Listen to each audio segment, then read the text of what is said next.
Hi, Hi. David Stallings, the Director of Arts and Culture at the 14th Street Y.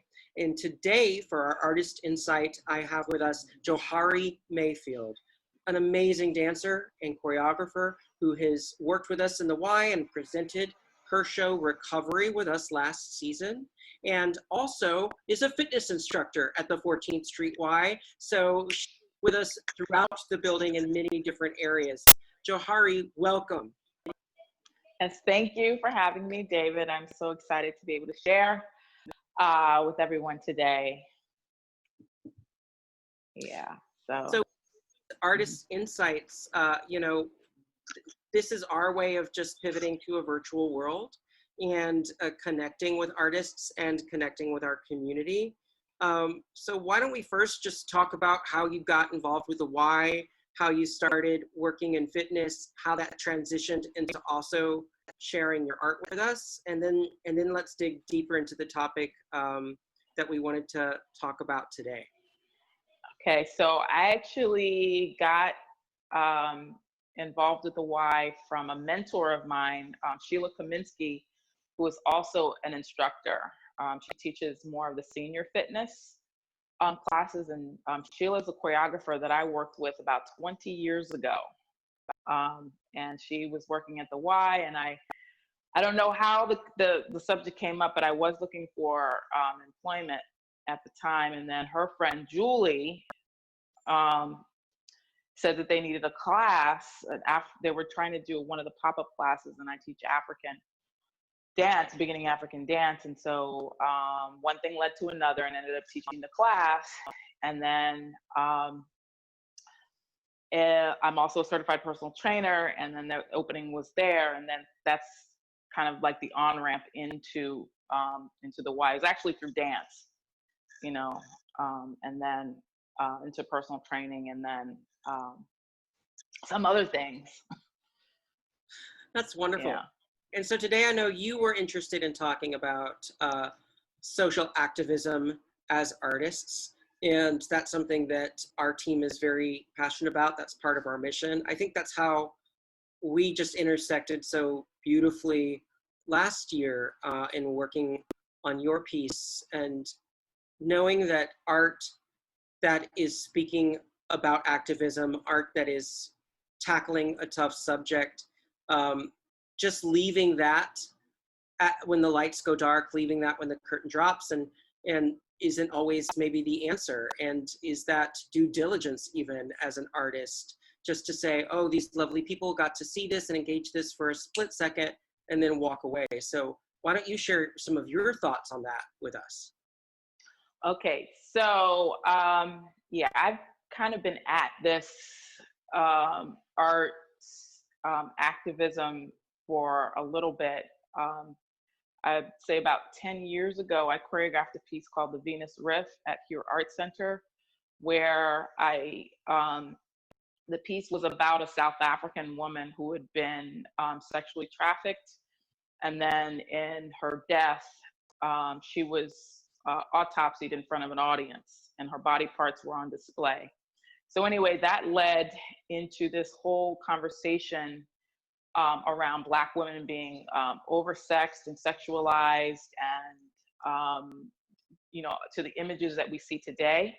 And so I was inspired to choreograph this piece about Saartjie Baartman, the South African woman. But as I delved deeper into the research of her life, I found that even though, yes, we share the same race, our experiences were vastly different. I have agency over my body. Even though, as African-American woman, I do have issues, but I'm an only child. I have been able to take dance lessons. I've been able basically to do what I want with my life. With her, she, during the time that all of this happening, South Africa was in a war. She was a child of war. She lost both of her parents. Then was faced with the decision: do I stay in South Africa, and deal with this, or do I go and I accept this invitation from this seemingly kind-hearted person to take me to Europe so that I could get away from all of this? And so I started to see a parallel between her life as a woman who's been trafficked, to young girls who had been sexually trafficked here. That wasn't me. That wasn't me at all. So in terms of my understanding of what I could do as an artist, as a Black woman with agency over her body, hey, Johari, why don't you, sometimes I talk to myself. Why don't you go and volunteer at a shelter for young women who have been sexually trafficked? And when I went into that environment, there were girls of all races. There were young women of all races. And I was able to use movement as a therapeutic agent to work with those young women. So that's where, for me, where the activism kind of snapped another wire, so to speak, in that I wanted to use my power to help others.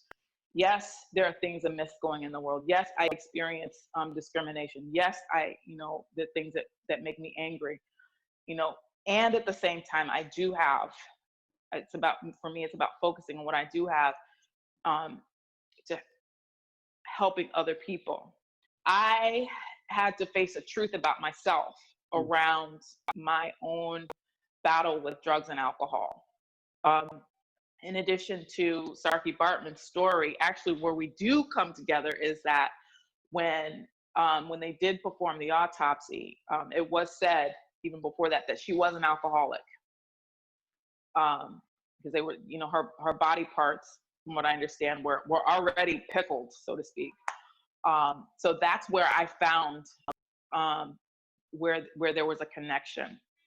I didn't really want to face that. I really wanted to get out of the reality of what my pain was and go into somebody else's. That's good and bad, I think that had I faced, what I needed to face a little bit earlier, the girls that I was trying to help would have, perhaps gotten something a little bit different from me. But I am glad that I eventually came to the realization that, hey, Johari, you're one of the ones that needs help too. Ooh, why don't you go and be amongst people that are like you, and submit and surrender to the fact that I'm a drug addict and an alcoholic. And so I created recovery to just kind of speak to that and shed light to that truth about myself, so that other people who were living in the shadows and the darkness of whatever they were going through, perhaps as artists masquerading like I was, as being an activist. No, I don't got nothing wrong with me. I'm the strong Black power person here, and this, anybody that may be masquerading a certain kind of way could feel safe in saying, you know what, I have a problem, I need help. And so that's part of the reason why I wanted to do recovery. And then you mentioned the lights going out. I actually brought the lights up at the end of the show, because part of addiction, for me, is shedding light on the fact that the opposite of isolation is connection. And so just kind of using that metaphor of light, opening up me and the audience to the fact that, hey, we're all people, we're living in this world, and we're in the middle of an opioid epidemic that's impacting a lot of people, and across the board, across races. There is, I can't really get into it now, around the disparity in terms of how Black people are prosecuted. There is disparity in that, but I kind of want to just focus on a bigger picture today around what I did when the lights came up. I connected, which I'm so grateful to you and to everyone at 14th Street Y for connecting with CRW, Central for Recovery and Wellness, where I, in addition to going to recovery meetings there, I started, just before this pandemic started to, get full blown, I did an Afro Cardio Jam workshop there where I brought a registered dietitian, and she and I co-taught a class where we talked about dance, we talked about movement as a way to get high, so to speak, and get those endorphins and getting those feel-good hormones that the drugs once upon a time were. And then my co-teacher, Vita, talked about, cost-effective ways of getting nutrition into our bodies physiologically, because recovery, I'm just gonna say it's a bitch. It's a, and just to kind of white knuckle it, and even white knuckling it and doing the meetings and not focusing in on some very basic physical needs that help to make different transitions and behavior and decision making and all of that. I decided that was my kind of new activism, where I was going to be completely transparent about who I was. One, two, I am very much still getting help. I speak to my counselor every day or every other day. I go to meetings every day on Zoom. I'm asking for help, and then the things that I'm posting are about that, so that people, can not be so fearful. Thank you, Johari, for your honesty and your story and sharing your story with us. For those of you, again, recovery was a piece that Johari shared with us in our theater. It kicked off our season this past September, and we were able to work with CRW, another educational alliance program, the Center for Recovery and Wellness. And this is what activism means for us, right? We were able to work with another organization. We put their art from some of their artists into our gallery. We had a private talent show just for CRW on our roof, but then we also had their staff members come to the Y and work with our community. We had educational programs centered around Narcan and education on how we can save people who are overdosing from opioids. And that's what activism can mean in a theater environment. So you are saying, this is real. The opioid epidemic is real. These are things you can literally do. These are trainings you can take to help people in need right now. And that's what we need to be thinking about every time we tackle a sensitive subject. We can't not warn people that something could be triggering to them. And we also need to give them tools. And Johari, I think that's what a lot of people are saying in this moment right now with these protests. I'm hearing, don't just say that you're upset. Don't just say that you're an ally. Tell us what you're doing. Tell us how you're doing it. And I'd love your thoughts on that. Yeah, that's exactly, what I've been trying to do. And but at the same time, kind of honor the fact that people are, this is a lot that we're all, trying to deal with and navigate, and that people are just giving the benefit of the doubt, doing the best that they can with the tools that they can in order to, either get the word out or move legislation forward, because there are different jobs to do for everyone. And so for me as an artist, using the tools that I have, really, being able to, for example, Stella Greener is the opioid coordinator at CRW, and she and I are very much connected. And Stella just had a Narcan training last week, and I was able to post her, the flyer in recovery spaces, and we got some people in the room and on the Zoom. So that kind of movement, that kind of posting, so to speak, in spaces where people, are able to use the information and do something with it. Because Stella had, as soon as you finish with the training, she's a fabulous teacher. She'll send you your Narcan kit. That, and it's a physical thing. Whereas sometimes I feel like people are alarmist. Not to saying that the information isn't valid and real, but alarming me to something that's going on that that is already obvious, and then not doing anything. That's where I get like, well, why are you telling me that? What are you doing about it? What like I've made a promise to my mother that I'm not going to be the protester in the street. There are other ways for me to do things in order to be a part of this, and those are the kind of conversations that I wish we were more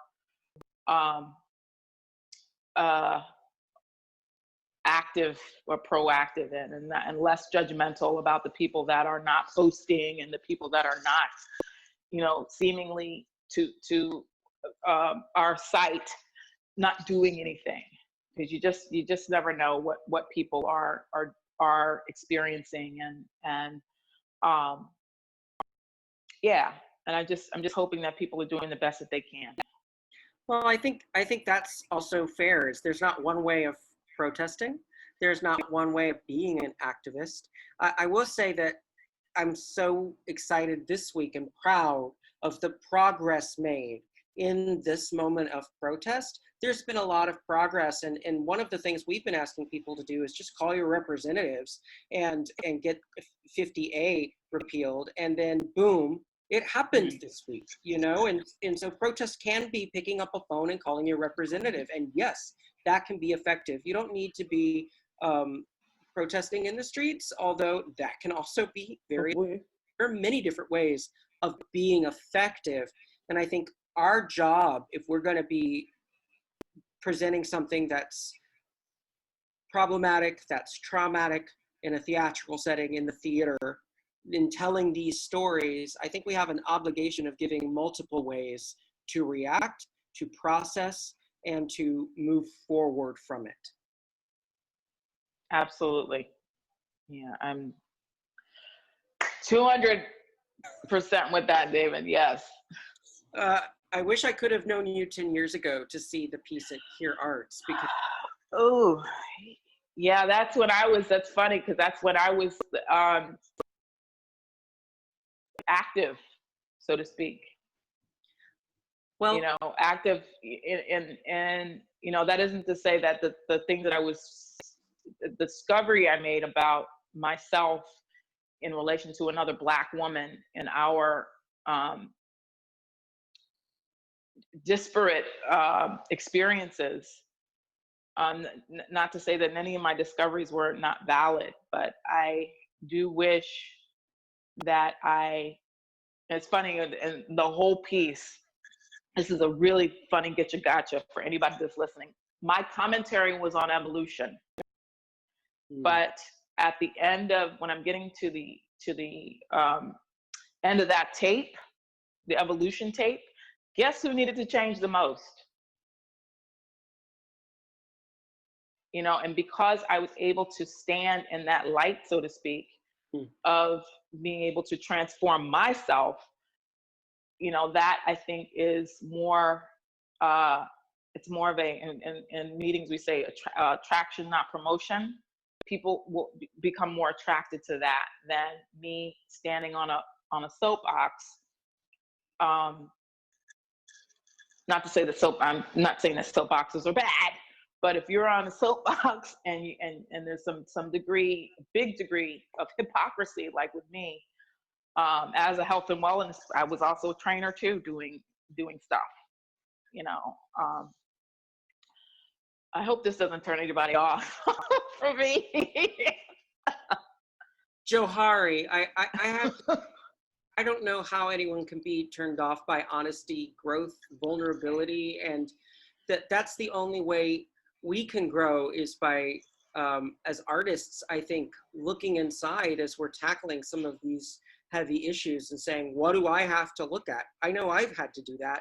in the past year especially, and say, where am I complicit here? Where is my privilege? Yeah. Where Yeah. privilege? Where is my privilege showing? And how can I acknowledge that to be a better ally? And we all have work to do, but your growth went on to create this beautiful piece of dance 10 years later called Recovery. And I know you're still working on it, and it's still Yeah. Why don't you tell us a little bit about the evolution and where Recovery is even going since this past September? Well, it's funny, Sheila, who I mentioned earlier in our talk, she, in my rehearsal processes, some things that she said to me around the progress of my dance language. She said to me, Johari, you are a little bit lazy in my ability to take a phrase and extend it, and I'm looking at the footage and I'm like, oh, okay, I can see what she was saying now. So for me, it's about what I'm doing actually on a day-to-day basis. And that's those videos that I sent y'all. I'm working on my dance language, without so much of a, this has to be done by da da da da da, because I feel like if I do that, I'll procrastinate and I won't really work on a movement language that resonates from a place of truth. And so when I first choreographed it, it was more like, oh, this looks like this, I was like basically being a parrot, so to speak. And that isn't to say that that there aren't things that I derive from. We all have influences, but a lot of my stuff was influenced, and I don't know how much of me was actually in it. So that's the next part of Recovery, is me, working on that language. Well, let's everyone. Let's cut to a clip and show people Johari. Oh no! What does working on dance language mean? So let's cut to that clip right now.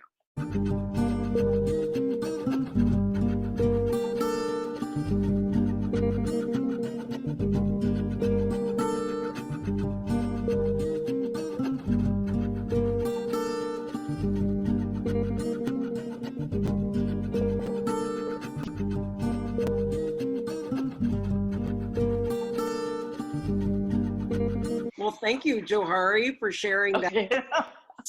Okay. That's fantastic. Why don't you talk about one of the moves in the clip and how it's evolving and where it came from? I have an extensive ballet background and an African background. So this idea of the upright torso juxtaposed to the torso that does this and it does this and it does things that are more curvilinear, and going in and out of that, and like looking at my transitions and how do I flow from one style to the next and create this kind of fusion.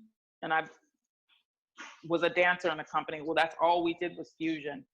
And so now it's like me taking my understanding of fusion and making it into something. So if I do something like there's something where I love to go from fourth position into something and then go on my toe.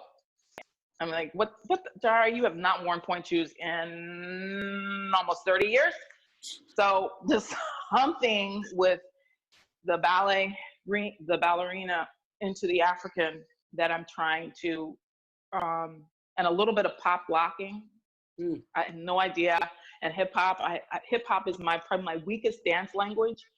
And yet it's like coming out in this weird sort of way that I was like, hip hop scares me, but for some reason I am playing with it in this dance language. So, and can you talk about how that relates to the subject? Like, why what are those dance languages sharing about that moment or expressing about that moment for you?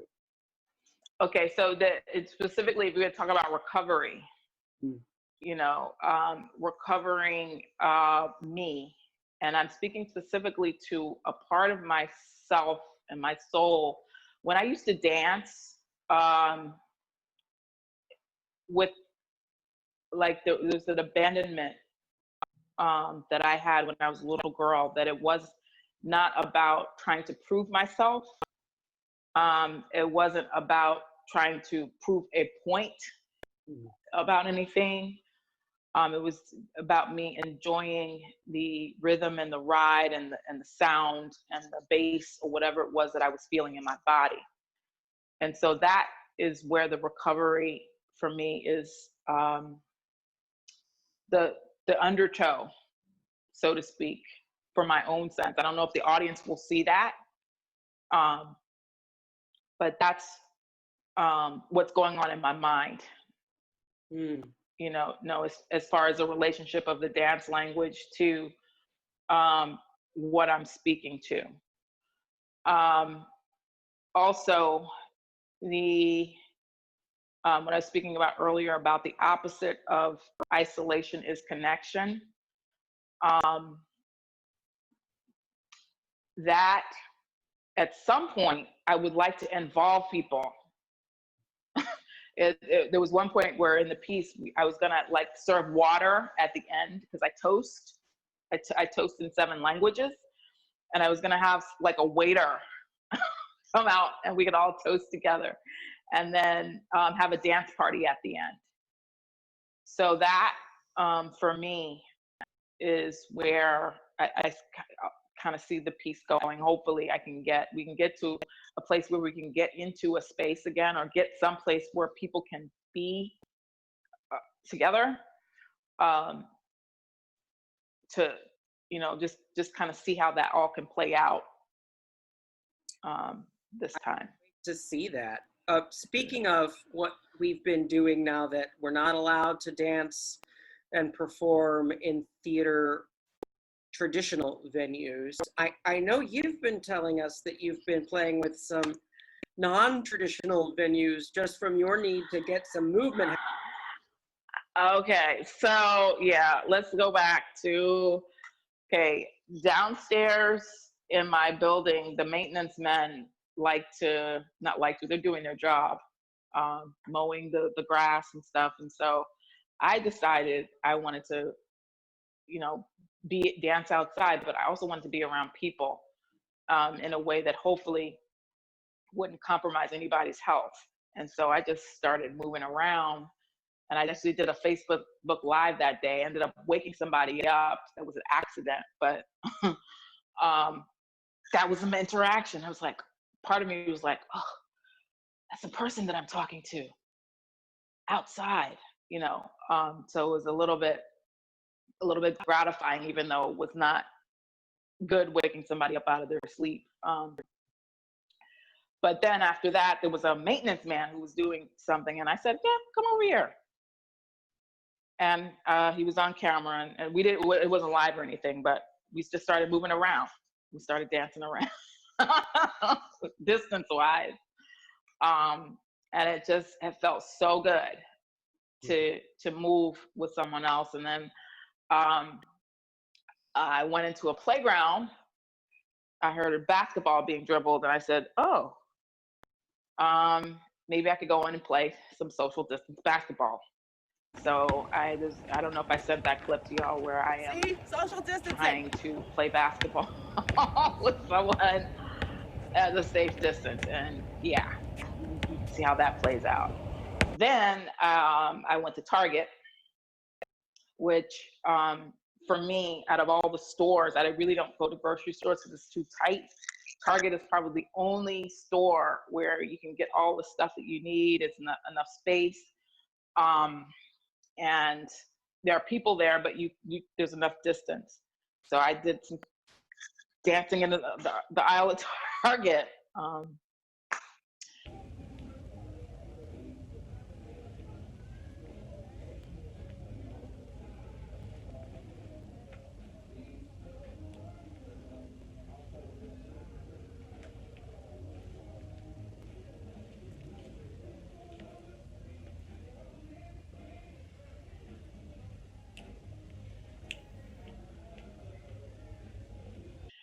Yeah, so it's I don't know. For me, if there's a gift that this pandemic has given me, is this kind of erasing this notion of dance has to be here, art has to be in a box in order for it to have meaning, in order for it to have an impact, Mm, you know. Um, mm. so yeah.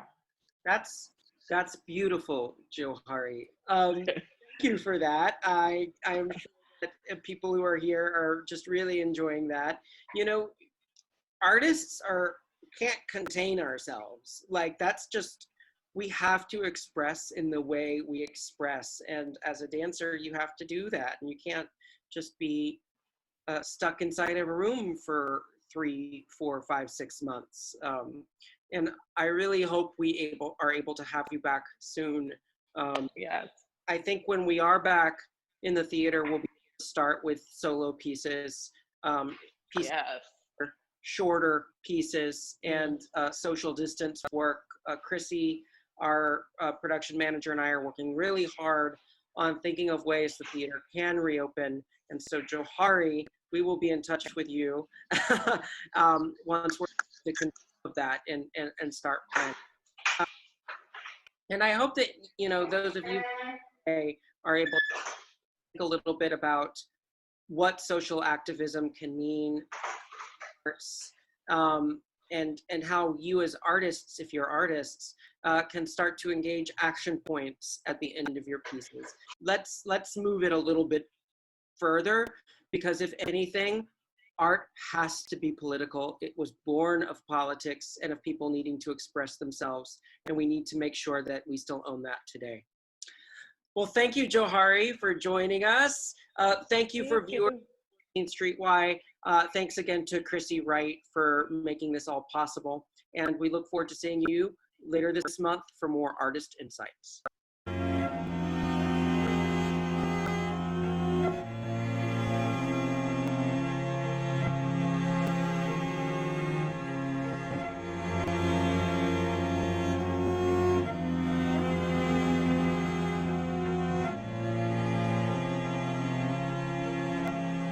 Hi, David Stallings, the director.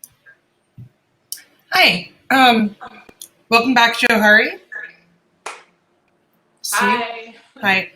For those of you watching at home, my name is Chrissy. I am the production manager at 14th Street Y, and I get the joy of putting together all of these videos since we don't have a theater to actually be in right now. But I'm really glad you shared your story with us, Johari. I thought that was really great. I had a lot of fun with your little experiments in dance. Let me get this right, Chrissy. Yeah. There you go. That's a lot better. Yeah. Okay. Is that better? Yeah, the set earlier. Yeah, there we go. So, I just want to start by acknowledging that today is June 19th, which is also known as Juneteenth, which is the day that the word finally got to the last of the slaves in Texas that the Emancipation Proclamation had been ratified, which is crazy to think about, especially how fast news travels now, that, it would take months to find out that a war was over.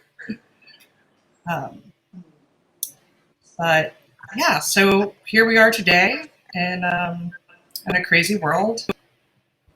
And I would say we have a few minutes here if there are any questions from audience land out there in Facebook.